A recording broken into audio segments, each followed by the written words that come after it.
ఎన్నాళ్ళు ఈ మూగ భావాలు సెలయేటి తెరచాపలు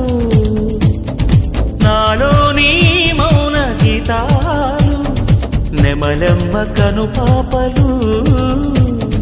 కుడి ఎడమల కుదిరిన కళ ఎదకెదురాయే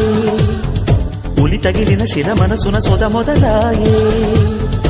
ఈ సప్తవర్ణాల నా స్వప్న రాగాల పాటల్లో ప్రథమాక్షరి ఇది ప్రాణాల పంచాక్షరి ఏ కొమ్మక కొమ్మ కొంగొత్త రాగం తీసిందిలే కోయిల సుమగీతాల సన్నాయిలా ఏ పువ్వు కా పువ్వు నీ పూజ కోసం పూసిందిలే దివ్వెలా నీ పాదాలకే మూవలా